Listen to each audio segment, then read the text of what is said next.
All right. I'm Malcolm Van Delst. This is an excerpt from Do the Wrong Thing. It's a book. Do the Wrong Thing is a book series or an extra long novel that opens with a woman trying to kill herself. She says, "I don't know why I tried to do this," and by way of explanation, tells her life story. We're about 2/3 through the series. At this point in the story, Ava Mueller, the protagonist, talks about the difficulty she has remembering how things happened when she was in her mid-20s. The section that I'm reading is actually a revision of last week's. And it would appear just after the one about the Public Enemy concerts and before the ones I've been reading in the past few months about the punk bands and boyfriends. There are two rap concerts that I can't remember when I attended. I will soon become immersed in punk and industrial music, and while the rap could have happened concurrently, both Schoolie D and Ice-T played Arbor in 1989. Most likely they came back again before I left in 1992, but since I have no recollection about anything around these concerts, aside from being with Emily, I'll place them here. There's one other rap concert I attended in Belize with my old roommate, Neil. I don't know why he went with me. He wasn't into rap any more than Emily was. I bought the tickets way ahead of time on my credit card because I thought it would sell out. I had to call a number to purchase them, and the woman on the line was mystified about what I wanted to do and how she was supposed to handle it. I recited my number and details to her, and she said that my tickets would be waiting for me at the door. It was quite a lineup. Ice Cube, just after he left Niggas with Attitude, Del, the funky Homo sapien, and four more I can't recall. Ice Cube was my reason for going. I loved America's Most Wanted.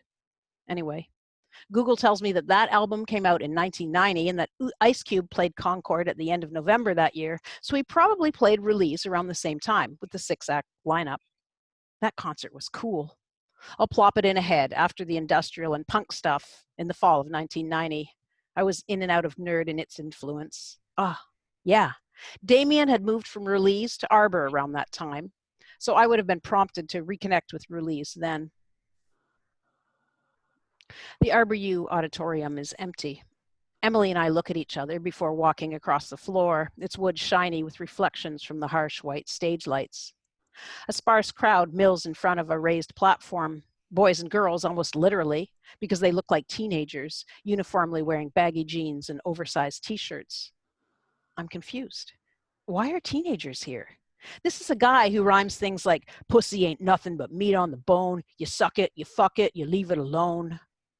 I'd take Jero to Public Enemy, but never to Schoolie D. Emily and I stop about 2 meters from the back of the group. "Excuse me?" says a chubby girl with long blonde hair while her friend stares at us with wonder-filled eyes. "Yeah." "Are you music scouts?" Emily and I look at each other and laugh awkwardly. "No," Emily says. The bewildered girls look from Emily to me to Emily again. "Oh," says the blonde, when neither Emily or I elaborate. Smiles flicker across their faces, then they turn and enter the crowd. I watch as they confer with some other fabulously young children. Several look back at us, see me watching, then quickly turn and bow their heads together again. Emily gives me one of her wry smiles. I feel so old.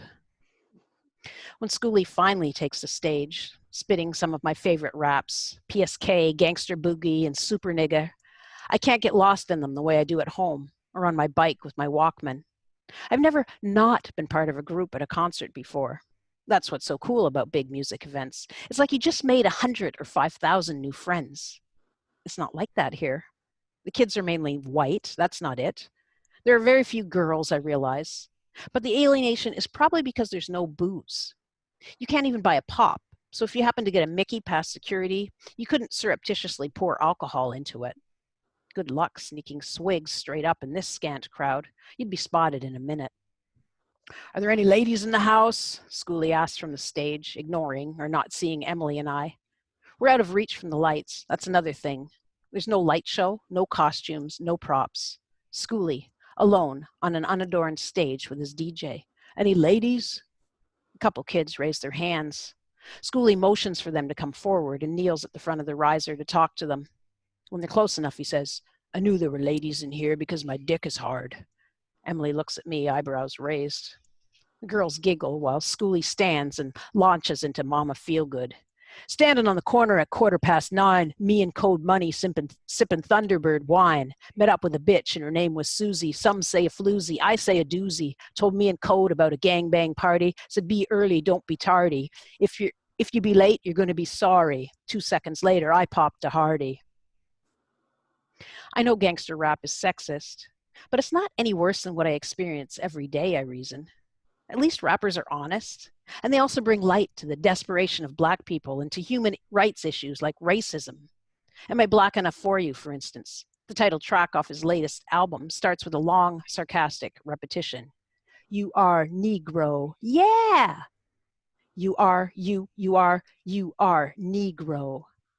He repeats variations of this 13 times, following with say it, Negro, 5 times. Again with variations and use of syllables like drum beats. Say it, say it. Next, there's a sample of a white Southern male voice.